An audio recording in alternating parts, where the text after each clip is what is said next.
অসংখ্য ধন্যবাদ। আমাদের জিন্দাবাদ। ধন্যবাদ। এ পর্যায়ে বক্তব্য রাখবেন জনাব মোহাম্মদ শাহজাহান, সভাপতি বাংলাদেশ চতুর্থ শ্রেণী কর্মচারী সমিতি, ঢাকা বিশ্ববিদ্যালয়। জনাব মোহাম্মদ শাহজাহান। কি বলবো ভাই, মানুষের বিসমিল্লাহির রহমানির রহিম।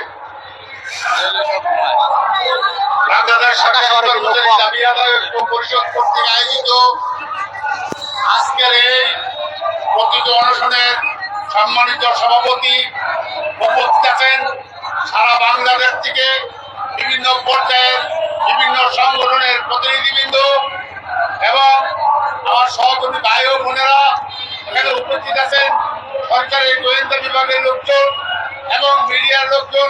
সকলকে সালাম জানিয়ে আমি আমার বক্তব্য শুরু করছি। বিগত 13 তারিখ অর্থ উপদেষ্টা বলেছেন যে পে কমিশন রিপোর্ট এখনো তারা হাতে পায়নি, তাই চূড়ান্ত কোন সিদ্ধান্ত এখনো হয়নি, দিবেন কি দিবেন না।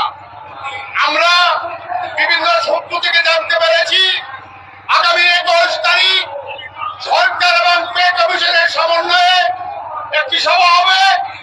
উক্ত সভা থেকেই আমাদের পে স্কেল ঘোষণা করতে হবে এবং আগামী 31 জানুয়ারির মধ্যে আমাদের পে স্কেলের গেজেট প্রকাশ করতে হবে।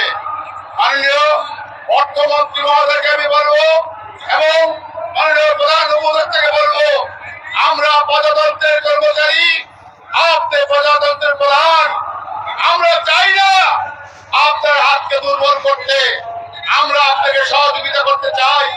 সামনে আসন্ন নির্বাচন, আমরা সেই নির্বাচনে সরকারি কর্মচারী কর্মকর্তারা আপনাকে সহযোগিতা করতে চাই। এমন কোন পরিস্থিতি সৃষ্টি করবেন না সেই পরিস্থিতির কারণে জাতীয় নির্বাচন বিঘ্ন ঘটে। আমরা আমাদের সপরিবার নিয়ে প্রয়োজন হলে